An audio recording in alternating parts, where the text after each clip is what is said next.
There are moments when privilege reveals itself not through grand declarations, but through small acts of oppression, skillfully executed. The afternoon sun streamed through the terminal windows of Gate C-17. Ariana Cole stood in the first-class line holding her Hermes briefcase. At 42, she had transformed Cole Aeronautics from a small parts supplier into a major player in the industry. As Ariana approached the gate podium, she noticed a change in the flight attendants' expression. They were looking at her differently. It was as if they were saying, "You don't belong here." Then Lorraine Voss said, "Good afternoon. I need to verify that you're in the correct boarding zone," she added. Her intent was clear. She wanted to prolong the process to make Ariana uncomfortable. Ariana handed over her first-class boarding pass. Seat 2A was clearly marked. Lorraine exaggerated her inspection, holding the document up to the light as if checking for forgery. Meanwhile, other passengers were walking right past. "I also need to see your ID," said Lorraine. She spoke loudly enough that nearby passengers would turn to look. Ariana, exactly as Lorraine intended, felt the weight of the curious stares pressing against her back, yet she remained calm as she pulled out her driver's license. This wasn't her first encounter with this procedural display used as a tool of humiliation. Having been subjected to such humiliations countless times throughout her life, she knew it well. It was a familiar feeling. "Is there a problem?" another flight attendant asked as she approached them. Tessa Mallory directed her question not at Ariana but at Lorraine. "I'm just following procedure," Lorraine replied. Tessa turned to Ariana with a practiced smile. "We just want to keep things calm here. I'm sure you understand," she said. "Of course," said Ariana. "I always understand," she added. She was fully aware of everything but was trying to stay calm. She didn't want her flight to be jeopardized and was doing whatever they asked. After what felt like minutes but was probably only 30 seconds, Lorraine finally handed Ariana her documents back. "Everything looks in order," she said. Ariana walked past them toward the jet bridge, but she was certain they were still watching her from behind. They were looking for any mistake or potential problem, and they were doing it on purpose. Ariana entered the first-class cabin and found her seat. It was seat 2A by the window. She settled into her seat comfortably. As other passengers passed by, she pulled her phone out of her bag and opened the recording app with a subtle motion. The way Lorraine greeted passengers as they boarded told its own story. "Welcome," she sang to 1A. "It's so nice to see you again. Mr. Peterson, welcome," she said tenderly to 1C. But when it came to Ariana's turn, there was only a sharp silence, as if the seat were empty. Next up were the welcome drinks. Lorraine moved through the cabin with practiced grace, serving champagne and mineral water with dramatic gestures. "The usual, Mr. Peterson. Fresh lemon, just the way you like it, Ms. Davidson," she said, treating the other passengers this way. Then, when it was Ariana's turn, she completely skipped her. When Ariana raised her hand for service, Lorraine walked right past her as if she were invisible. The flight attendant's shoulder brushed against Ariana's. "Oh, I'm sorry," said Lorraine, her voice tinged with insincere sweetness. She didn't offer to take Ariana's drink order. Ariana leaned back in her seat, neither backing down nor falling into the trap. She secretly held her phone in her lap and began recording everything that was happening. The pre-flight routine continued. Lorraine was practically ignoring Ariana. She acted as if Ariana weren't even there. Throughout all this, Ariana kept her cool. She had learned long ago that reacting was exactly what they wanted. She was aware that Lorraine was looking for a mistake. As Lorraine passed in front of Ariana's seat once more during the final boarding checks, she muttered loud enough for the phone to pick up. "Some seats aren't meant to be shared," she said. This was a clear insult directed at Ariana. She clearly didn't want her on the flight. Ariana's finger remained fixed on the record button. Her face gave nothing away. But inside, a storm was raging. As the door slammed shut with a heavy thud, the cabin fell into pre-takeoff silence. Passengers lost themselves in their phones or magazines. First class hummed with privilege and arrogance. Ariana, just as she had in countless boardrooms and executive lounges before, felt the weight of unspoken rules and expectations on her skin. But when Lorraine passed by her again, she didn't break eye contact. She didn't adjust her posture to draw less attention. She didn't try to make herself smaller to ease others' discomfort. She had earned her seat, not just this seat on the plane, but every seat she'd ever sat in, even in rooms where people like Lorraine believed she didn't belong. Has something like this ever happened to you during a flight? If it had, how would you have reacted? Ariana continued to record everything that was happening on her phone. The plane pulled away from gate C-17. Inside the cabin, Lorraine began her announcement. "Good evening, everyone. Welcome to our premium service to Chicago. We'll be starting with our special cocktail service shortly," said Lorraine. Ariana watched as Lorraine moved through the cabin, stopping at every row except 2A. Her eyes skipped over Ariana as if the seat were empty, shifting her attention directly from 1C to 2C. Ariana's patience was truly running thin. But despite everything, she was trying to stay calm. Yet she didn't know how much longer she could hold out. 10 minutes passed. While the others sipped their drinks, service conspicuously bypassed Ariana's seat. She continued secretly recording with her phone. She had solid evidence in her hands, and she intended to use it. Lorraine, oblivious to everything, kept ignoring her. When Lorraine came out for her second round with new drinks, she managed to serve everyone except Ariana again. But this time she stopped near the second row and leaned toward the passenger across the aisle. Some people think that getting a secret upgrade means they deserve the same service, Lorraine said. But we know the truth, don't we? She continued. Ariana kept her composure, but her patience was nearly gone. Excuse me, she said, her voice calm and professional. I haven't been served yet. May I order a drink, please? She asked. Lorraine turned slowly, as if noticing Ariana for the first time. Oh, were you expecting something? She asked sarcastically. Yes. Could I have some lemon-flavored mineral water, please? Ariana asked. Let me see what I can do, Lorraine replied. Without taking any notes, without confirming the order, and lacking the professional courtesy she showed to all other passengers, she walked away. 20 minutes later, Ariana still hadn't received her drink. The plane reached cruising altitude, and the seatbelt sign turned off. Tessa Mallory emerged from the galley, surveying the area with the seasoned eye of someone accustomed to maintaining order in first-class cabins. Ariana raised her hand again. Excuse me, I ordered mineral water 20 minutes ago. Could I please have it now? She asked again. Tessa's smile was purely professional sympathy. I'm so sorry for the mix-up. We're experiencing some service delays. Let me check with the galley, she replied. That would be great. It looks like service is proceeding without delays in the rest of the cabin, Ariana said. This observation was taken as a challenge. Tessa's smile tightened slightly. We provide equal service to all our passengers, ma'am. Sometimes, things just slip through the cracks, Tessa said. The cabin seemed to be reacting the same way. It seems like things slip through the cracks quite often, Ariana replied. This is the third time I've had to request a basic service, she said. Ariana was absolutely right. A passenger in 3C was watching this exchange. Suddenly, she spoke up. Actually, I noticed it too. The flight attendant walked past me countless times without even asking if I needed anything, she said. Everything was plain as day. Could you have been this patient if it were you? Tessa's expression changed. Ma'am, I assure you that we provide the same level of service to all our first-class passengers, she replied. Then why haven't I received the drink I ordered 20 minutes ago? Ariana asked. Why am I the only first-class passenger whose boarding documents were checked? Why am I the only one not offered a menu, a pillow, or basic courtesy? She asked, posing multiple, yet valid questions. Ariana simply wanted to be treated the same as everyone else. The cabin had fallen silent. The other passengers had begun watching the unfolding scene with curious eyes. Lorraine emerged from the galley, and Ariana noticed her exchange a quick glance with Tessa, a sort of signal or coordination suggesting this wasn't an impromptu harassment but a rehearsed routine. Is there a problem? Lorraine asked. Yes, Ariana said clearly. The problem is discriminatory service. The problem is being treated as if I don't belong in first class. Lorraine's expression changed. Ma'am, if you're going to cause a disturbance, we'll have to ask you to calm down, she said.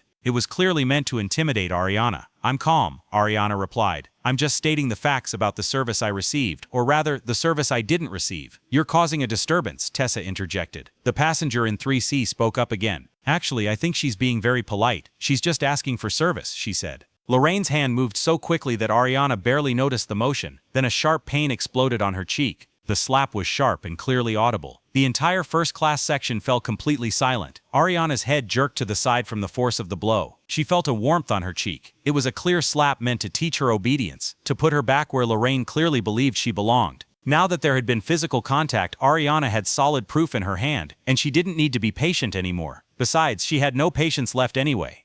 Lorraine approached. First class isn't for people like you. This isn't some cheap seat you snagged by chance. Stay there, she muttered. Asking questions is forbidden here.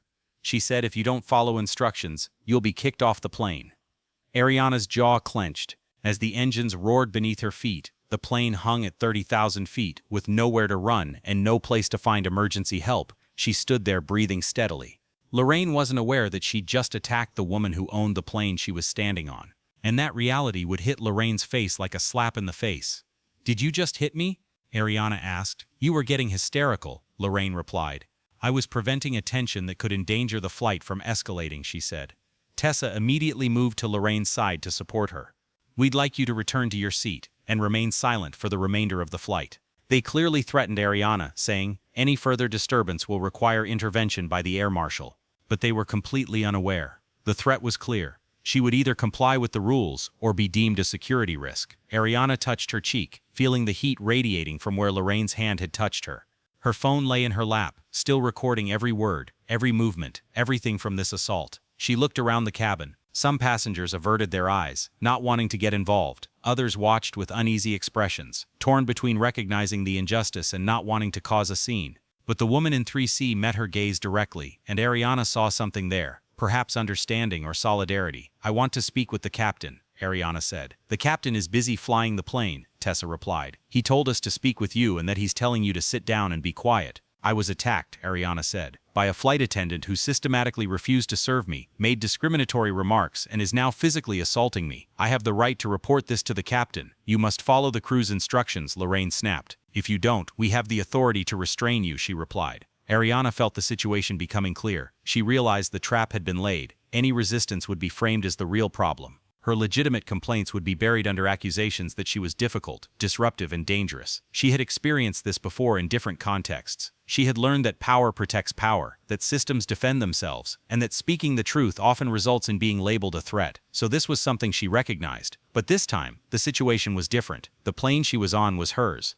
But she also knew that documentation is power, that witnesses matter, and that staying calm in the face of harassment is sometimes the most radical act of resistance. So Ariana, her cheeks still burning, her phone still recording, and her resolve absolutely unshaken, sat back down in seat 2A. "I'm filing an official complaint," she said. Lorraine's smile was pure poison. "Good luck with that. We have procedures for dealing with disruptive passengers. You'll see how thorough our reports are," she said. Lorraine was very confident. As Lorraine and Tessa walked away, Ariana noticed the woman in seat 3C. The passenger pulled out her own phone and shook her head slightly. She was recording too. The flight continued toward Chicago with a forced sense of normalcy. In the evening, the plane landed at O'Hare International Airport. When the seatbelt sign turned off, the passengers began gathering their belongings with the usual post-flight rush. Ariana remained seated in her seat. Lorraine approached with Tessa. "You need to stay in your seat while the other passengers are disembarking," Lorraine said. "There's a situation that needs to be resolved," she added. They weren't letting up. They kept insisting with a dismissive tone. "What situation?" Ariana asked. "Your disruptive behavior during the flight," Tessa replied.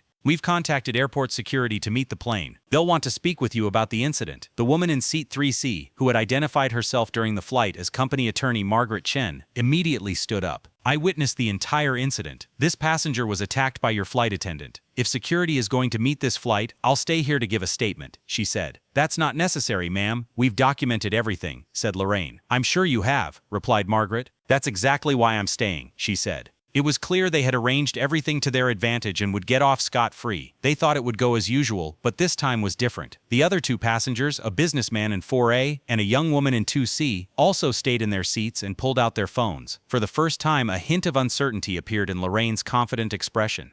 The boarding bridge settled into place with a soft thud. And as the passengers began to disembark, Ariana waited in her seat. Margaret Chen, meanwhile, stood in the nearby aisle for security purposes. Through the slightly ajar cockpit door, Ariana could hear the radio communications and the crew's coordination. Then Captain Wade Halpern appeared. He surveyed the scene and began assessing the situation. "What's the situation?" Captain Wade asked. "There's a passenger causing trouble in 2A," Tessa replied. "He became verbally aggressive, caused a disturbance, and when flight attendant Voss tried to calm the situation, the passenger resorted to physical violence." They were clearly lying. The opposite had happened. They were the ones who had used physical force. Ariana felt anger flaring in her chest, but forced herself to stay calm. "That's completely false," Ariana began, but Margaret Chen cut in before she could finish. "I saw the entire incident from 3C. This passenger was repeatedly denied service, subjected to discriminatory treatment, and then physically attacked by your flight attendant. I have video evidence," she said. Captain Halpern's expression shifted from routine concern to focused attention.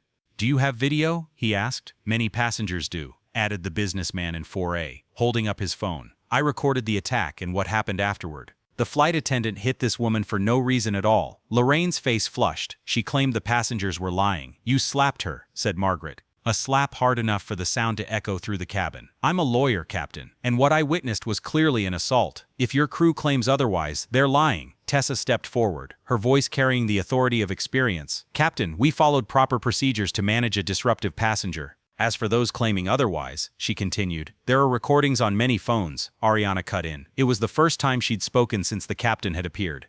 2 hours of discriminatory service, veiled comments about who belongs in first class, and my deliberate exclusion because of my race. I have timestamps, Captain. There's video and audio footage of the entire flight from boarding to the attack, she said. Ariana knew her patience had run out.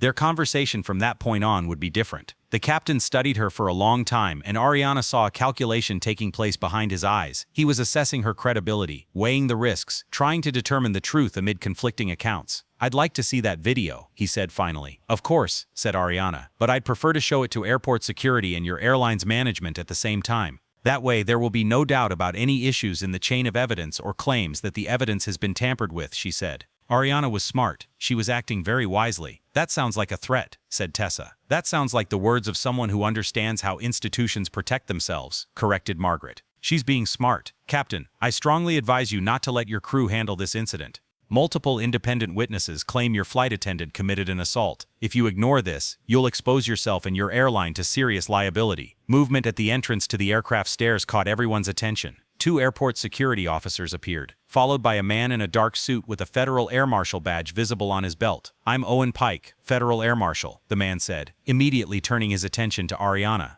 We received a report of a disruptive passenger who needs to be removed from the flight. That report is false, Margaret said immediately, stepping between Pike and Ariana. I'm Margaret Chen, an attorney. I witnessed your troublesome passenger being subjected to systematic discrimination and then physically assaulted by a flight attendant. Like at least 2 other passengers, I have video evidence. If you attempt to detain him based on false crew reports, you will be complicit in a civil rights violation. Pike's face tensed. Ma'am, please step back. The crew's authority is to provide service, not to attack passengers, Margaret cut in. And if you're more concerned with protecting the crew's authority than investigating their abuse, that tells me everything I need to know about how this airline operates. Ariana watched the dynamic shift. Despite numerous witnesses claiming otherwise, the narrative was coalescing around the crew's version of events. She'd seen this pattern before, institutions closing ranks, authority protecting authority, the need to maintain the system's credibility taking precedence over the truth. Officer Pike, Ariana said, her voice echoing clearly through the cabin. My name is Ariana Cole. I am the CEO of Cole Aeronautics.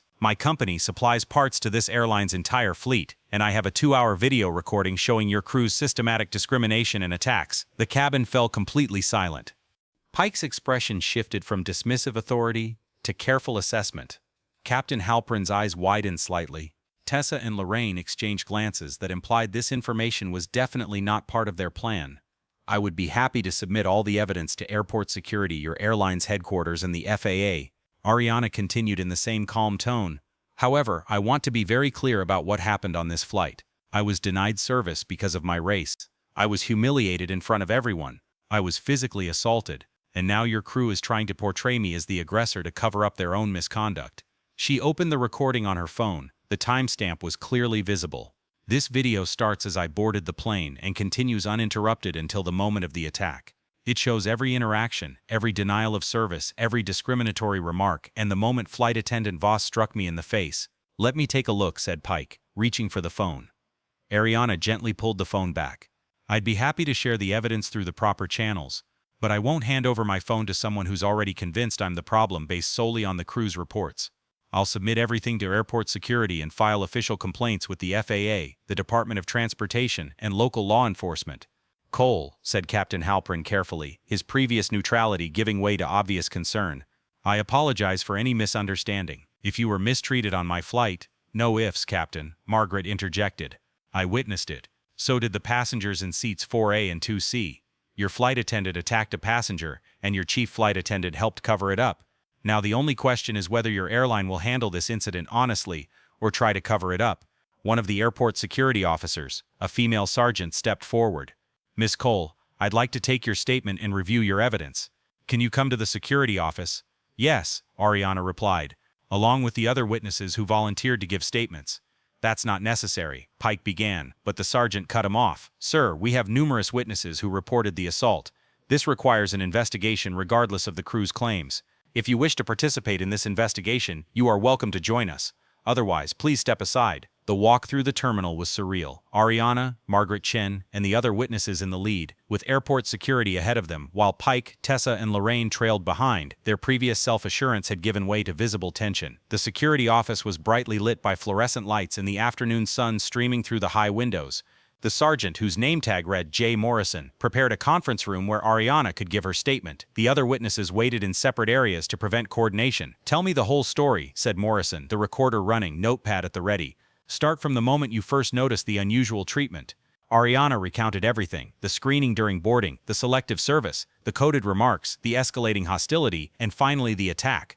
Morrison took detailed notes, occasionally asking clarifying questions that demonstrated his professional competence rather than predetermined conclusions. "And did you record all of this?" Morrison asked. "Yes, continuously, from boarding the plane through to after the attack."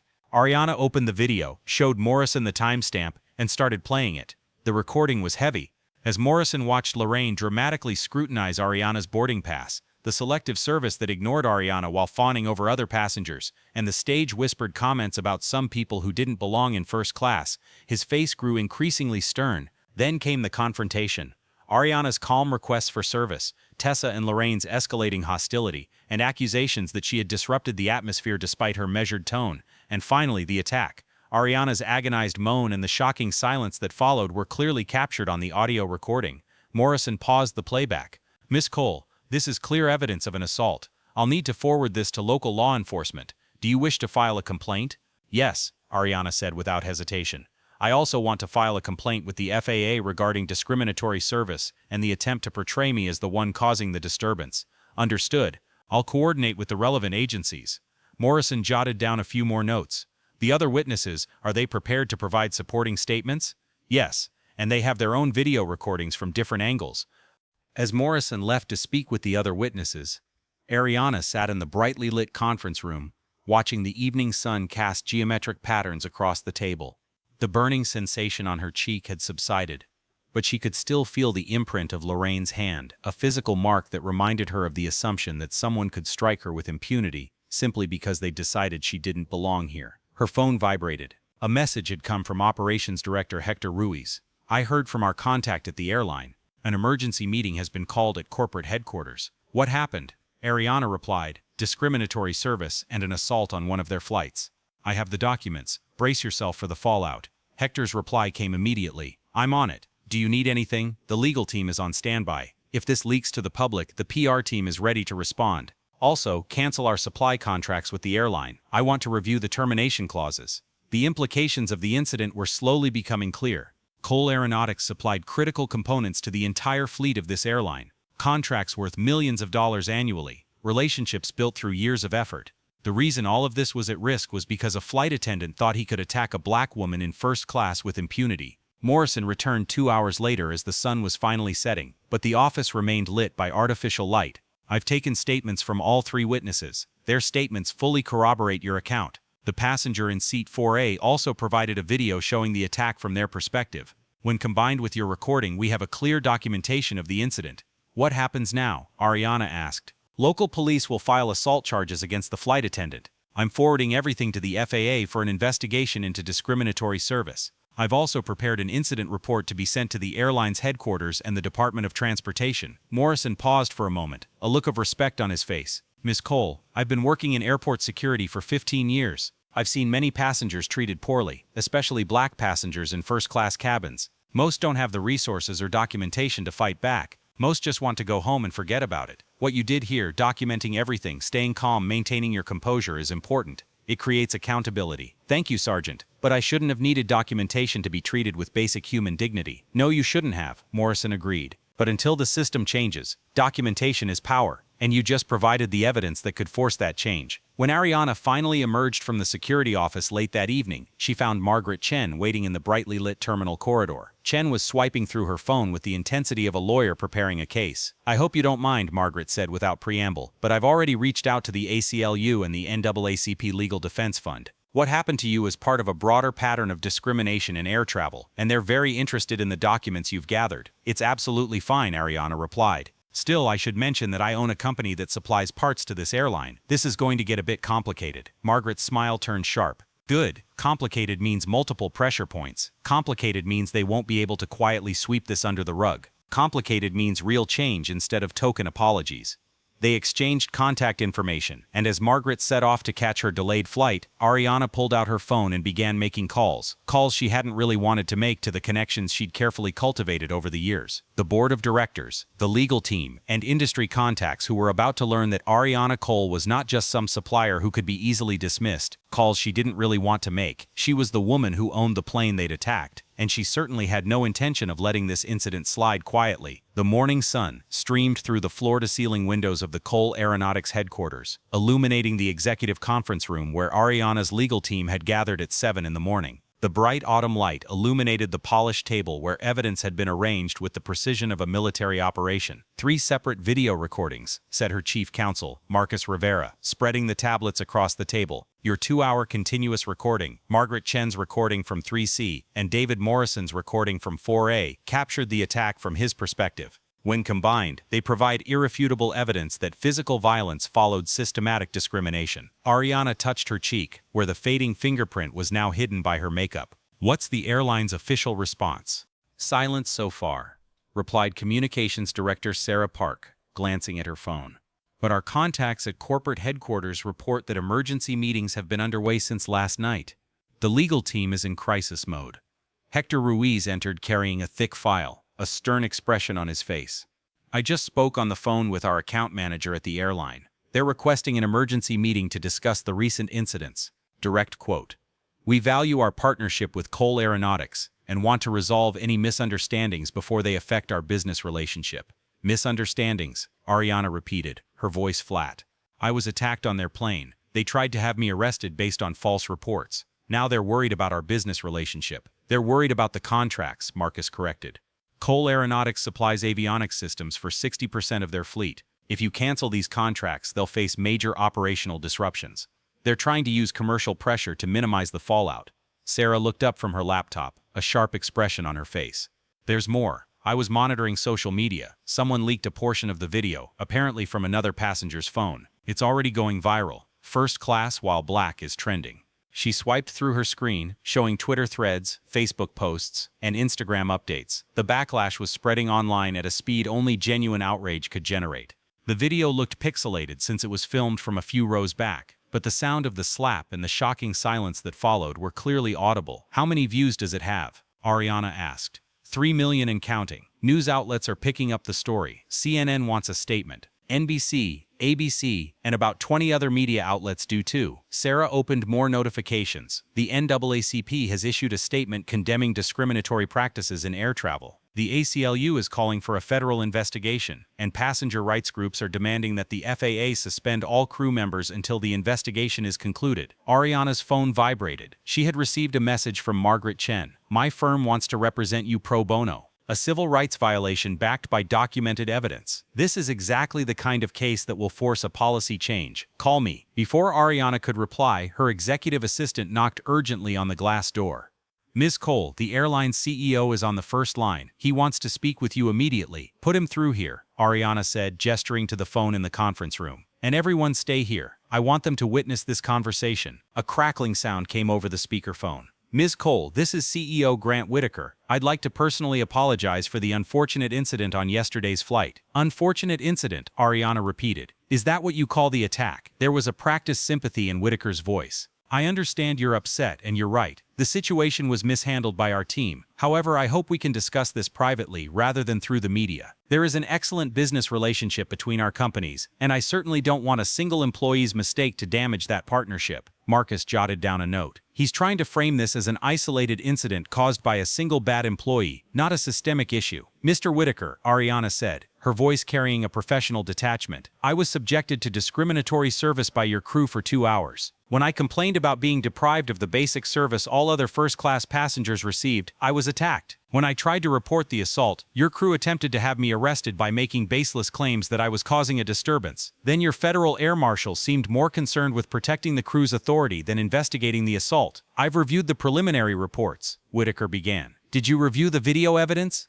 Ariana interrupted. Because I have a 2-hour uninterrupted recording that clearly shows how your premium cabin crew treated black passengers. There's an audio recording of your flight attendant making coded racist remarks. There's a clear video of the attack. And I have 3 independent witnesses who can corroborate everything. The silence on the line lasted longer than would be professionally comfortable. I've launched a comprehensive internal investigation, Whitaker finally said. The flight attendants in question are on administrative leave until the investigation is concluded. However, Ms. Cole, I ask that you consider the broader implications. A scandal that reaches the public will harm both of our companies, your suppliers, our airline.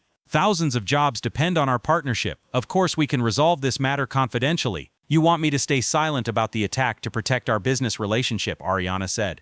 I'm asking you to let us handle this internally, Whitaker gently corrected. We'll take appropriate disciplinary measures. We'll review our training protocols. But making this public won't benefit anyone. It will damage your company's reputation just as much as ours. Sarah handed Ariana a tablet. A breaking news headline appeared on the screen. Aviation CEO assaulted in first class. Viral video sparks outrage. Below it was another headline. Airline attempting to cover up discrimination complaint. Mr. Whitaker, Ariana said, her voice carrying the calm authority of someone who'd navigated corporate power games for years. The incident has already gone public. 3 million people have watched the video of your flight attendant attacking me. News outlets are waiting for a statement. The FAA is launching an investigation. You can't handle this internally anymore. Those videos were released without permission. The usual sympathy in Whitaker's voice had vanished, revealing the underlying frustration. Those videos were recorded by passengers exercising their legal right to document misconduct. And if you're more concerned about the unauthorized recordings than the documented assault, that tells me everything I need to know about your priorities. Hector passed another note across the table. Airline stocks dropped 3% in pre-market trading. Investors are panicking. Here's what's going to happen, Ariana continued. I'm filing an official complaint with the FAA, the Department of Transportation, and local law enforcement. I'll initiate criminal proceedings against the flight attendant who attacked me. I'll fully cooperate with the media's questions. And I'm reviewing our supply contracts with your airline to determine whether continuing our business relationship is appropriate. Are you threatening to terminate $40 million annual contracts over a single employee's mistake? Whitaker's voice was cold.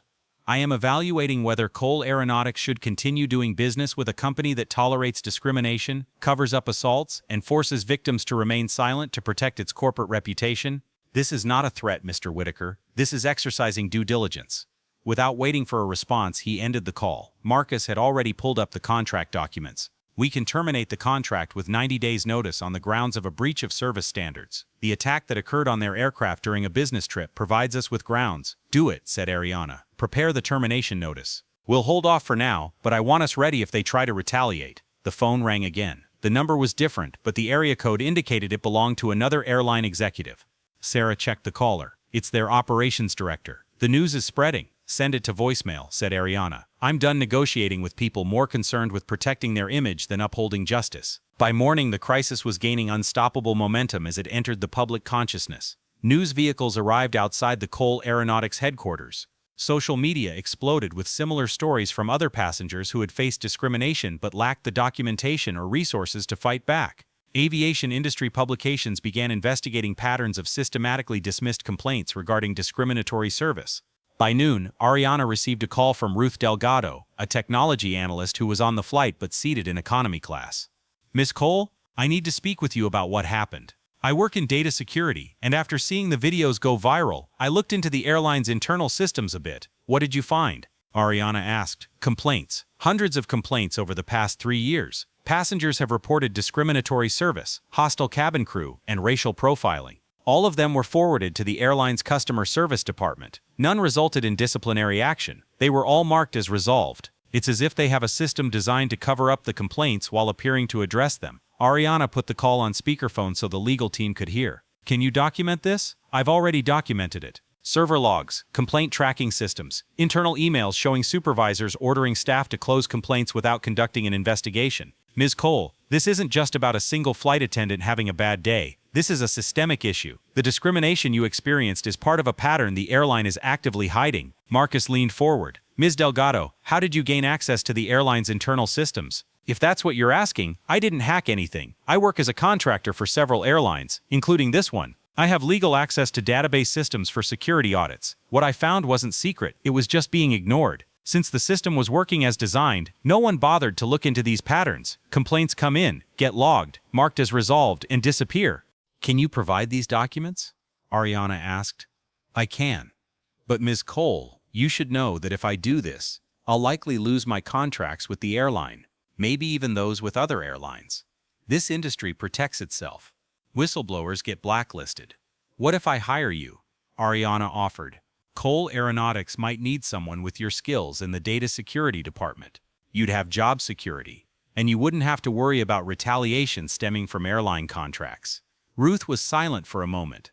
Are you offering me a job so I can expose systematic discrimination? I'm offering you a job because you have valuable skills and honest people deserve protection. Reporting is your choice. But if you choose to come forward, you won't have to face retaliation alone. Then yes, I'll provide everything I have. And Ms. Cole, thank you. Most people in your position would want this matter to be quietly swept under the rug.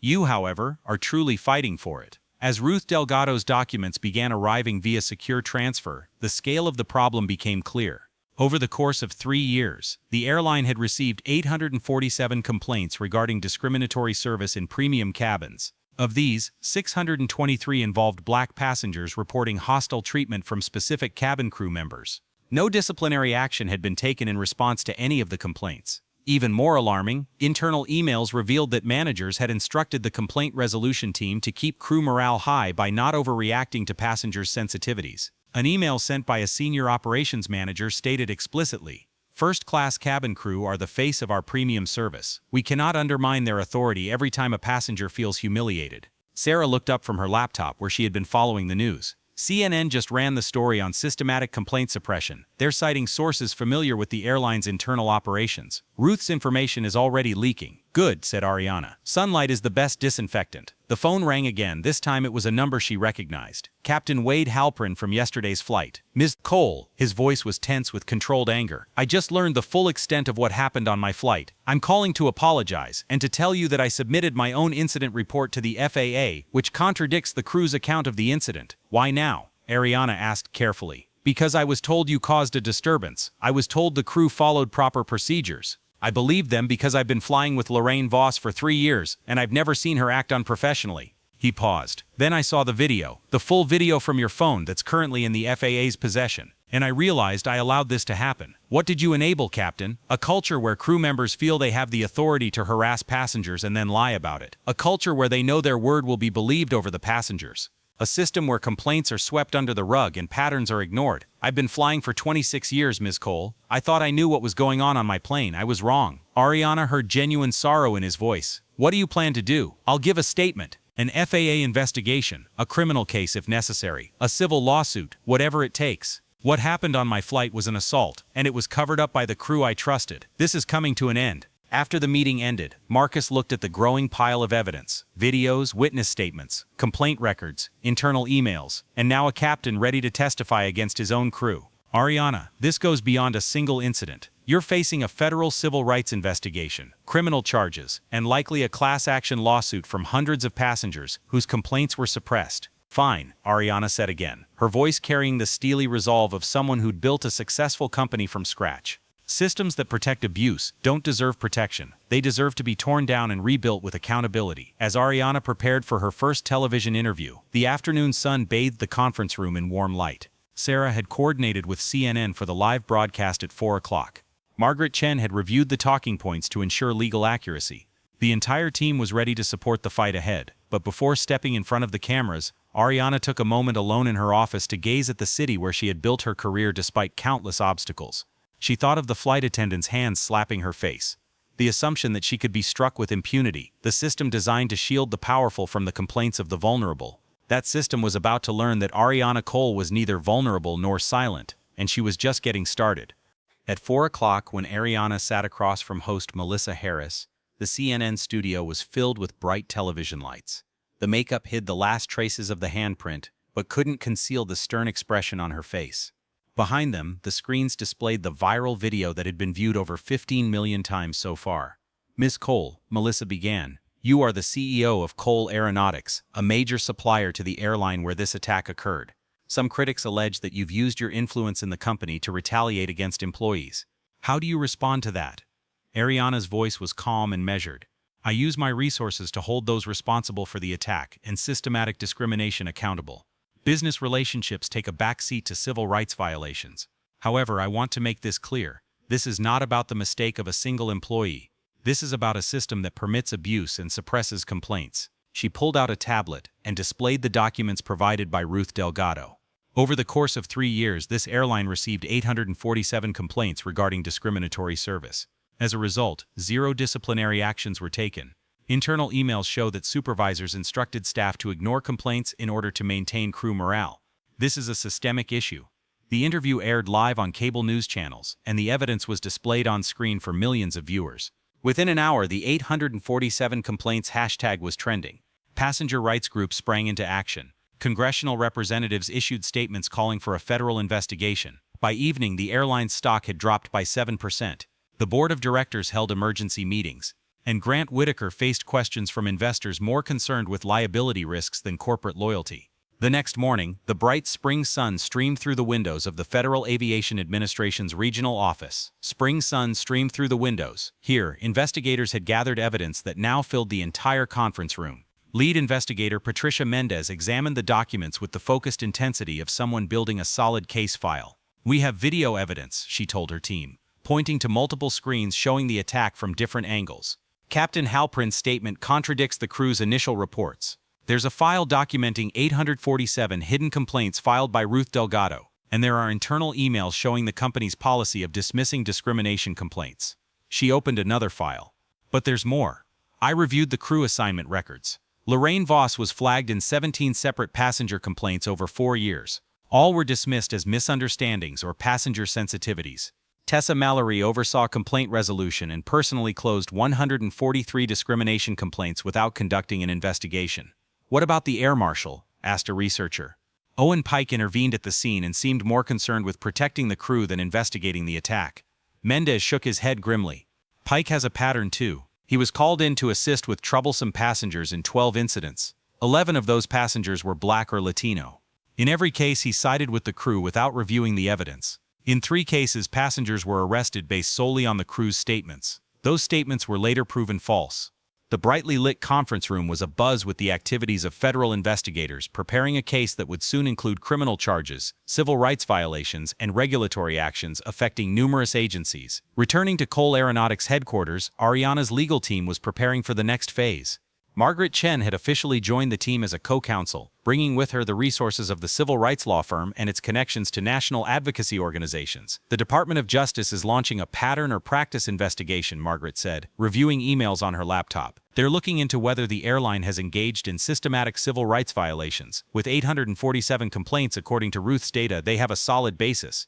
"What's the timeline?" Ariana asked. "Federal investigations move slowly. However, the assault charges against Lorraine Voss are moving quickly. The prosecutor wants to make an example: assault on a plane, false statements to law enforcement, and a conspiracy to cover up the incident. She faces a serious prison sentence." Sarah Park walked in, showing the latest news on her tablet. "The airline just announced comprehensive reforms, mandatory bias training, an independent complaint review board, and a passenger rights office with the authority to discipline crew members. Grant Whitaker calls this proactive commitment to excellence. Translation: desperate damage control," Marcus said sarcastically. "They're also offering you a settlement," Sarah continued. "A confidential payment, a public apology, a non-disclosure agreement. They want this matter to disappear." Ariana didn't even need to think about it. "No. It's not about the money, it's about accountability and systemic change. If we settle secretly, nothing will change. The other 847 passengers whose complaints were rejected won't get anything. This cycle will continue." Her phone vibrated, a message from Ruth Delgado. "We need to talk. Urgent. Something's wrong." An hour later, they met at Cole Aeronautics headquarters. Ruth arrived with a noticeable tension in her shoulders. The bright afternoon sun illuminated the conference room as she opened her laptop with trembling hands. "Someone is accessing my files," Ruth said, getting straight to the point. "The documents I provided regarding the complaint suppression system. Someone from the airline's IT department is trying to delete them from the servers." "Can they do that?" Marcus asked. "No. I backed everything up to a secure cloud storage before contacting Ms. Cole. But this attempt alone is evidence of obstruction. They're trying to destroy evidence while under federal investigation." She opened the server logs showing access attempts, timestamps, and IP addresses. "This isn't just some random IT guy cleaning up files. This is a coordinated effort. Senior executives approving the destruction of evidence, proving systematic discrimination." "Can you document who authorized the deletion?" Ariana asked. Ruth's smile was bitter. "I already have. Email chains, access logs, authorization codes. I can prove that Grant Whitaker's office personally ordered the destruction of the evidence." By the next morning, Ruth's evidence destruction documents had reached federal investigators, and obstruction of justice had been added to the ever-growing list of potential charges.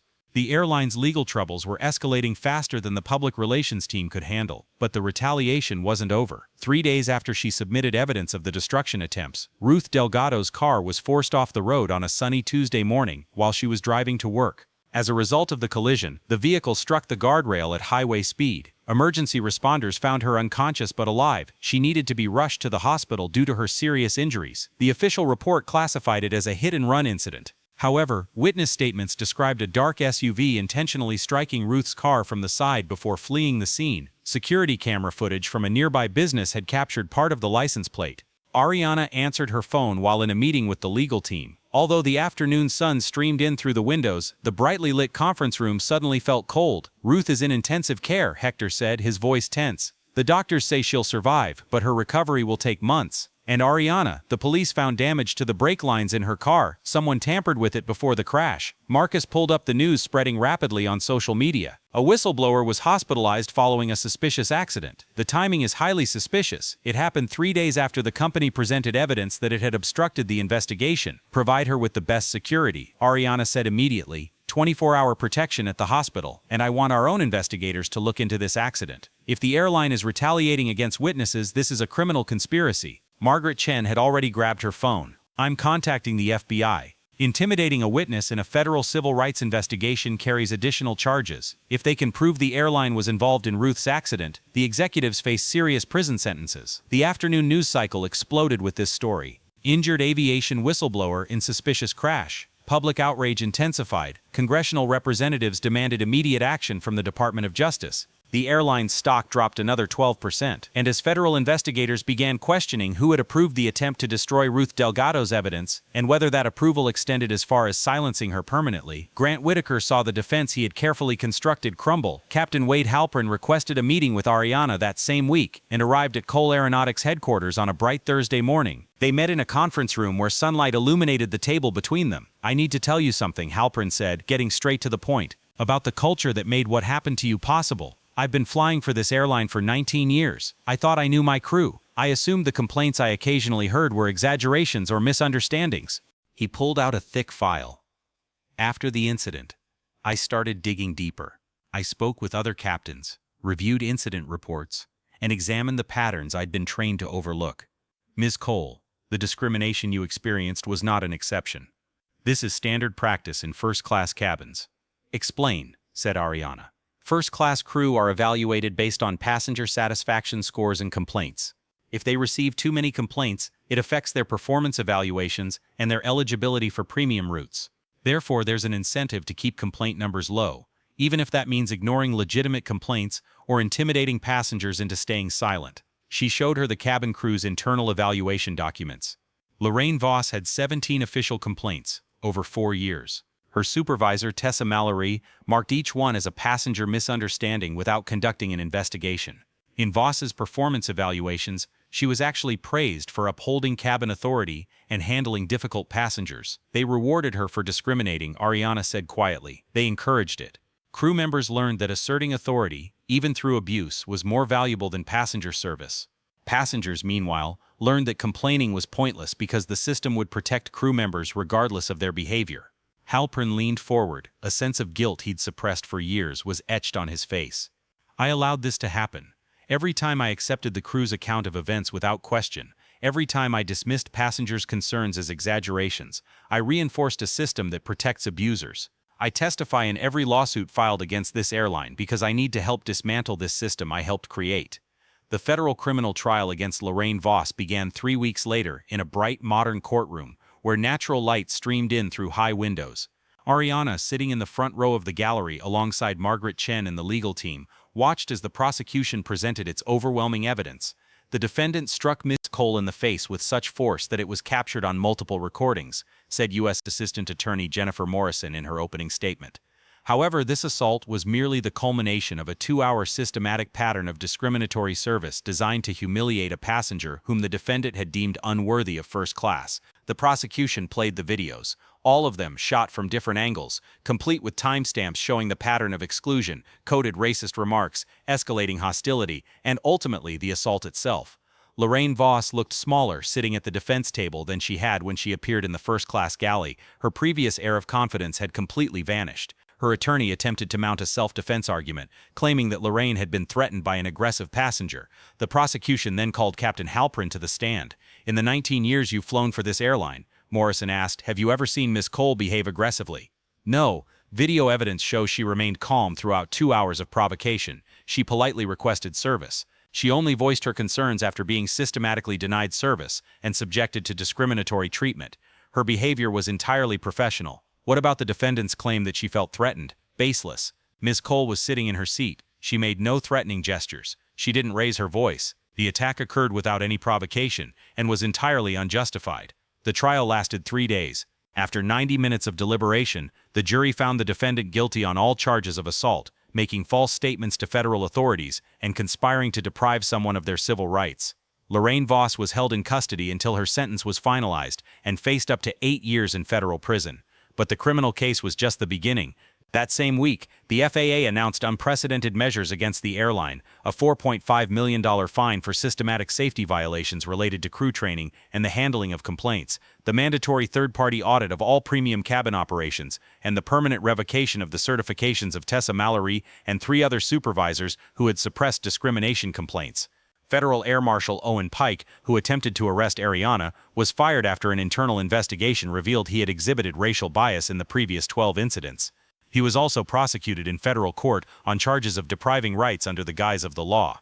Airline CEO Grant Whitaker, who attempted to pressure Ariana into staying silent and then approved the destruction of evidence, now found himself facing a board of directors unwilling to protect him.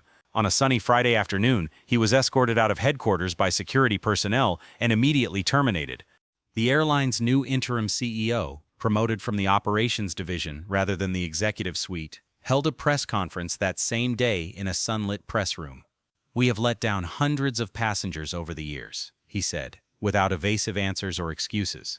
"We established a system that protected employees who abused their authority and silenced the victims who filed complaints.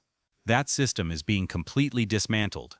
Every complaint from the past 5 years is being independently investigated. Every crew member is being retrained under updated protocols that prioritize passengers' dignity over crew authority. And we are implementing transparency measures that will make it impossible to suppress complaints in the future." She looked directly into the cameras. "To Ms. Cole and the other 847 passengers whose complaints we dismissed, we let you down. We are implementing changes to ensure no one is let down this way again. But we know that apologies without accountability are meaningless. We take full responsibility for the harm caused by our policies." Ariana watched the press conference from her office. The bright afternoon sun illuminated her desk, where the evidence files were organized and securely stored. Her phone vibrated with a message from Ruth Delgado, who was recovering from her injuries but would face months of physical therapy. Ruth's message was simple: "We did it. They're really changing." Ariana replied, "You did it.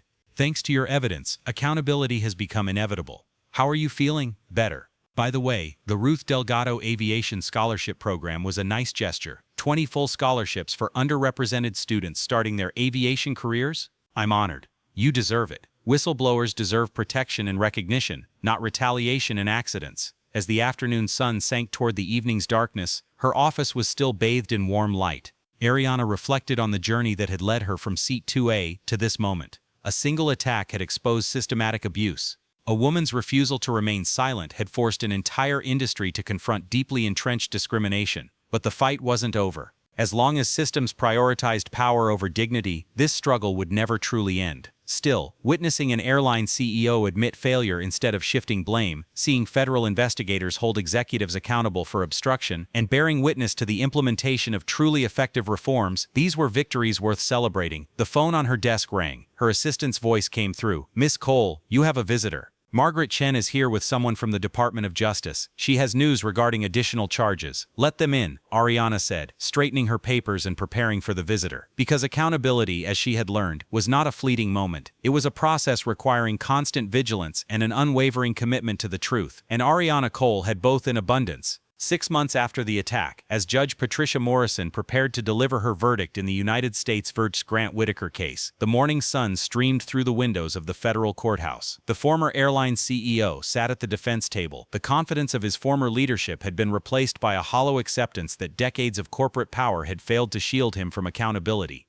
Ariana sat in the front row of the gallery, watching as the judge reviewed the evidence compiled over months of work, charges of obstruction of justice, a conspiracy to destroy evidence, and conduct involving systematic turning a blind eye to civil rights violations while profiting from discriminatory policies, and a witness threat that nearly killed Ruth Delgado, and conduct that systematically turned a blind eye to civil rights violations while profiting from discriminatory policies. Mr. Whitaker, Judge Morrison began, her voice carrying the weight of federal authority. You did not carry out the attack that triggered this investigation. However, you were the name behind the subsequent cover-up. You approved the destruction of evidence. You pressured a victim to remain silent to protect institutional interests. And the evidence shows that you were aware of attempts to intimidate Ruth Delgado into silence, attempts that resulted in serious injuries. The prosecution had presented phone records showing Whitaker's communications with aviation security contractors in the days leading up to Ruth's accident. Although they could not prove that a direct order was given to harm her, the timing and content of these communications deemed sufficient for the conspiracy charges. For the crimes of obstruction of justice, conspiracy to deprive of civil rights, and witness intimidation, Judge Morrison continued, I am sentencing you to 12 years in federal prison, followed by 3 years of supervised release. You abused your position of trust and authority to protect systematic abuse. This sentence reflects the gravity of these actions. Whitaker showed no reaction as the police led him away, but Ariana felt something settle in her chest. Not exactly satisfaction, but the ruthless completion of a necessary process. 12 years were not enough to compensate for the harm caused by the policies she had supported, but there was an accountability that had never existed before. Outside the courthouse, the bright spring sun illuminated the steps where Margaret Chen addressed the gathered press. Today's sentence sends a clear message. Officials who cover up civil rights violations face serious consequences. Grant Whitaker prioritized passenger safety and dignity over the company's reputation. He put justice before profit, and now he's paying the price. Standing beside her, Ariana answered questions from journalists who had followed the case throughout the 6-month process, from the viral video to the federal convictions. Ms. Cole, you've secured criminal convictions, regulatory reforms, and corporate accountability. What's next?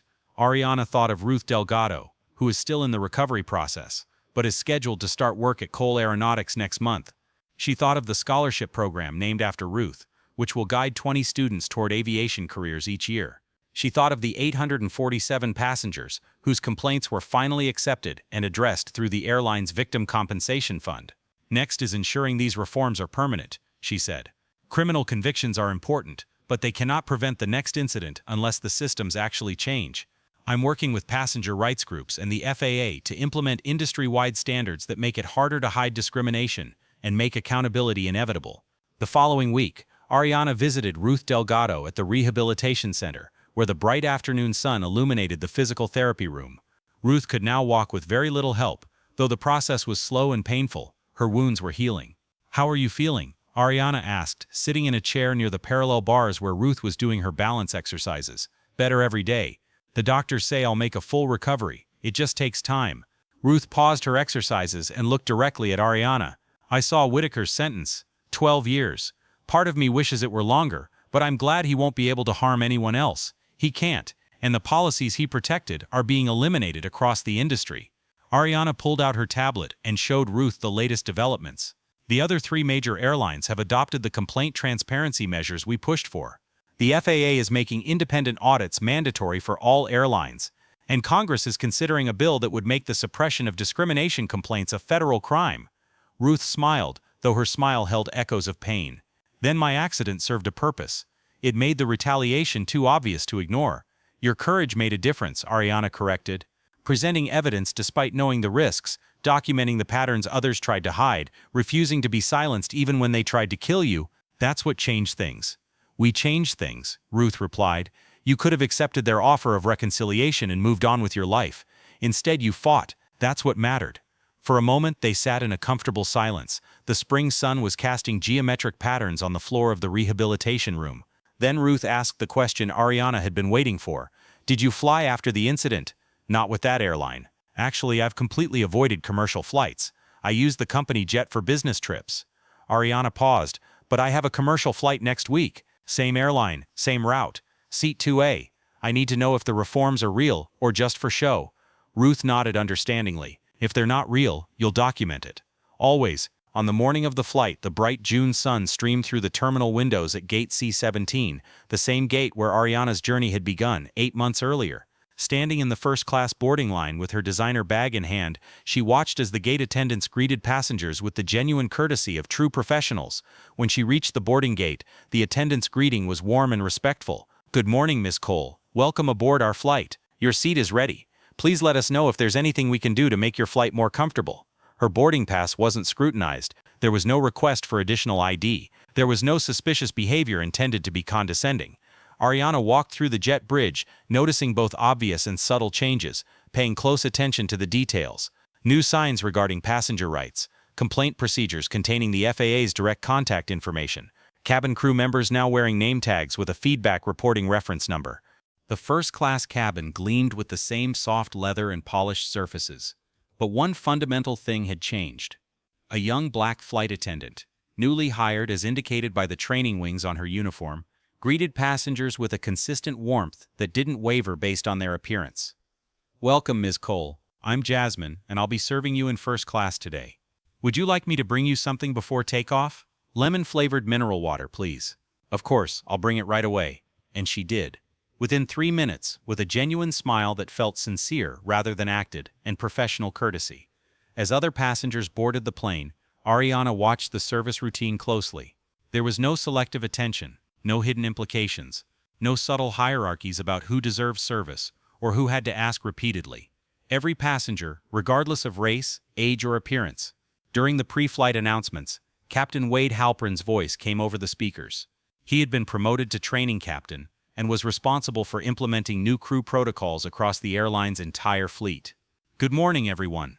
Before we begin our flight to Chicago, I'd like to emphasize that air travel should be safe, comfortable, and respectful for every passenger.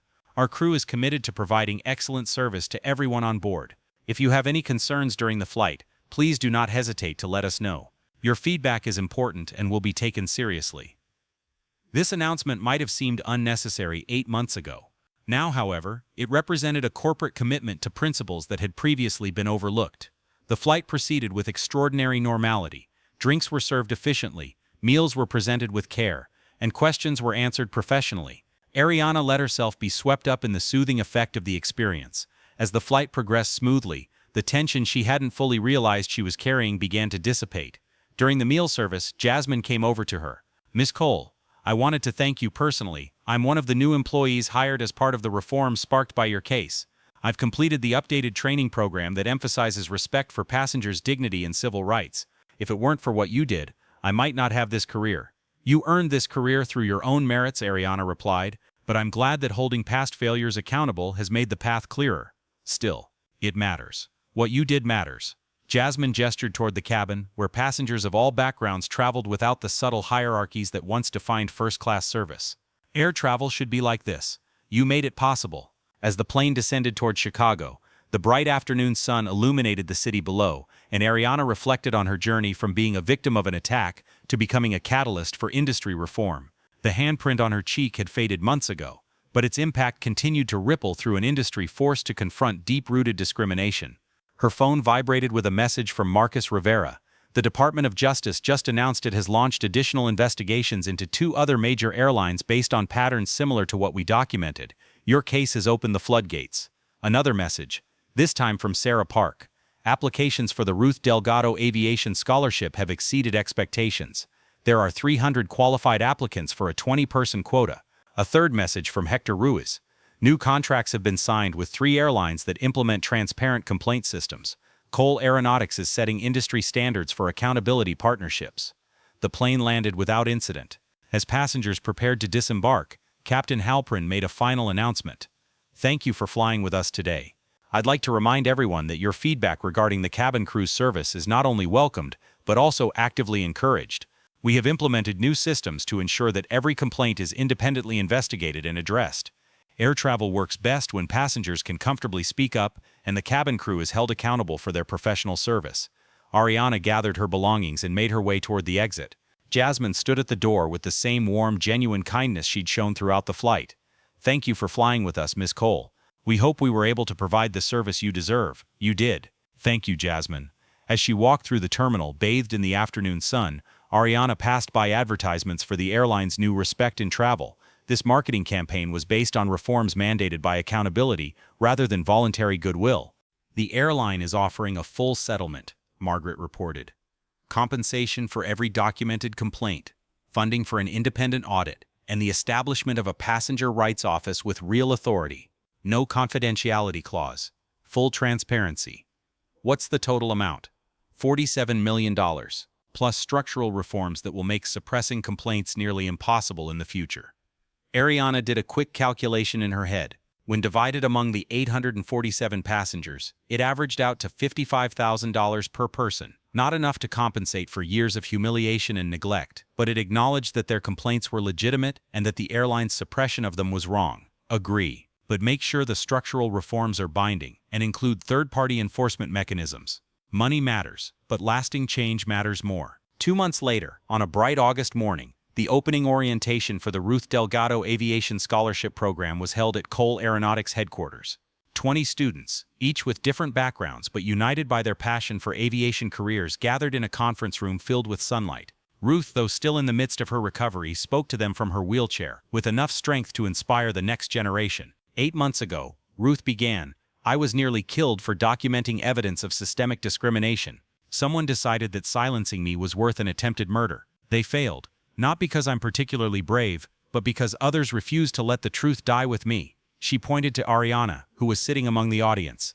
Ms. Cole could have taken the money and stayed silent. Instead, she chose to fight. That choice transformed an industry. And now, all 20 of you have opportunities that might not exist if accountability hadn't driven that change. The students, future pilots, technicians, operations managers, and airline executives listened intently. They understood that their presence represented not an automatic inclusion but a hard-won advancement. "You will face challenges in this industry," Ruth continued. "Aviation has resisted diversity and felt comfortable with hierarchies that exclude people who look like us.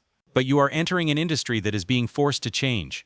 The reforms triggered by Ms. Cole's case, transparent complaint systems, independent audits, accountability for discrimination, are creating opportunities that previous generations didn't have." She paused for a moment. Her voice carried the weight she had earned through survival. "Seize these opportunities, build your careers, and when you see injustice, document it. Raise your voices. Do not allow the system to protect abuse at the expense of dignity." Progress continues this way, not through dramatic moments but through daily commitment to holding power accountable. After the orientation, Ariana found herself on the building's rooftop terrace. She was watching the city as the bright afternoon sun warmed her face. Hector joined her. He held a coffee, and there was the comfortable silence of colleagues who had weathered crises together. "Ruth is doing well," he said.